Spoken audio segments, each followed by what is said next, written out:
Mikey's a 4-year-old boy who refused to eat anything but chicken nuggets, and he would only drink milk. This went on for an entire 6 months before his mom rushed him to the doctor after he presented with some serious signs and symptoms. It started when Mikey's mom noticed blood on his toothbrush. She thought maybe he was brushing too hard, or maybe he had bumped his gums while playing. But then, as the days went by, she noticed dark purplish spots appearing on his gums, like bruises with no explanation for them. Another strange thing was that he had become more irritable. This was very unlike Mikey, who was always cheerful.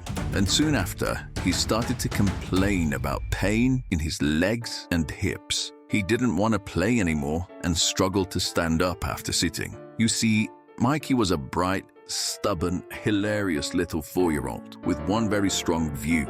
He would only eat chicken nuggets, and he would only drink milk. This wasn't a phase. It was his lifestyle. Morning, nuggets and milk. Lunch, nuggets and milk. Dinner, you guessed it, nuggets and milk. No fruit, no veggies, no just try one bite negotiations. This actually went on for an entire 6 months. His mom tried everything: hiding carrots in sauces, bribery, more playtime, trips to the beach, but nothing worked. Mikey would rather starve than try anything else, and he wasn't sick, or so it seemed, because around the 6-month mark, these strange signs started to appear. After an initial visit to the doctor about Mikey's limp, they thought it might be down to a virus causing transient synovitis. Transient synovitis, also known as irritable hip, is a common and temporary condition causing inflammation of the hip joint in children. You see, his x-rays were normal. Everyone thought it would pass, but it didn't. And soon after, Mikey stopped walking altogether. Over the next week, things got worse. One morning, he just refused to get out of bed. He cried when his mom tried to lift him. His legs felt stiff and sore. He wouldn't play, wouldn't laugh, wouldn't even sit up without help. His gums were swollen and bleeding spontaneously. Mikey's mom, now terrified, rushed him to the doctor again. This time, she was going to explain everything in detail, and she wasn't leaving without an explanation. At the doctor's office, Mikey appeared exhausted and irritable. His physical examination revealed swollen gums, spontaneous gum bleeding, and difficulty bearing weight. There were no ulcers, no injuries, and his mom confirmed that he wasn't taking any medications. But she hadn't told him about Mikey's love of chicken nuggets yet, so when the doctor asked about diet, Mikey's mom paused, looking embarrassed. He just refuses everything else. No fruits, no vegetables, nothing. This has been going on for months, doctor. The doctor looked serious. This might sound wild, he said, but I think your son has scurvy. Wait, scurvy? In 2025? Yes. You see, scurvy is a disease that many people assume belongs in pirate history books, not modern-day doctors' clinics. Scurvy is a severe vitamin C deficiency. As humans, we can't make vitamin C on our own. We need to get it from our diet, from foods like oranges, strawberries, and broccoli. Scurvy begins quietly: low energy, poor appetite, moodiness. Then it gets loud.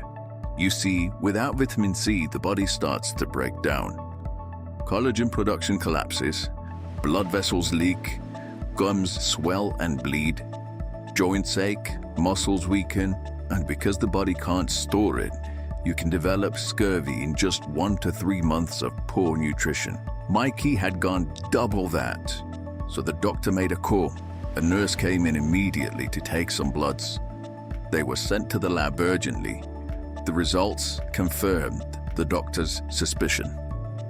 Mikey's vitamin C levels were undetectable, and the worst part, without treatment, he was at risk of permanent damage, or worse. The doctor quickly started Mikey on a therapeutic dose of vitamin C, split into multiple doses to help his body absorb it. Within a short period of time, the results were dramatic. His bleeding stopped. His muscle pain improved. He began to stand and even walk again. A few weeks into treatment, he was back to running around the living room. His mom added daily multivitamins to his routine and started working with a pediatric nutritionist to help expand Mikey's food preferences. Mikey's parents overhauled their kitchen. Out went the freezer full of nuggets, and in came berries, bell peppers, oranges, mangoes, and even chewable vitamins in the shape of dinosaurs. Mikey's mom slowly reintroduced fruits and vegetables into his meals, starting with sweet ones like mango and strawberries blended into smoothies.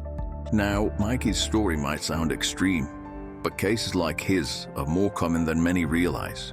And because symptoms can mimic everything from arthritis to infections, diagnosis can often be delayed. So remember, nutrition isn't just about full bellies, it's about what's in the food.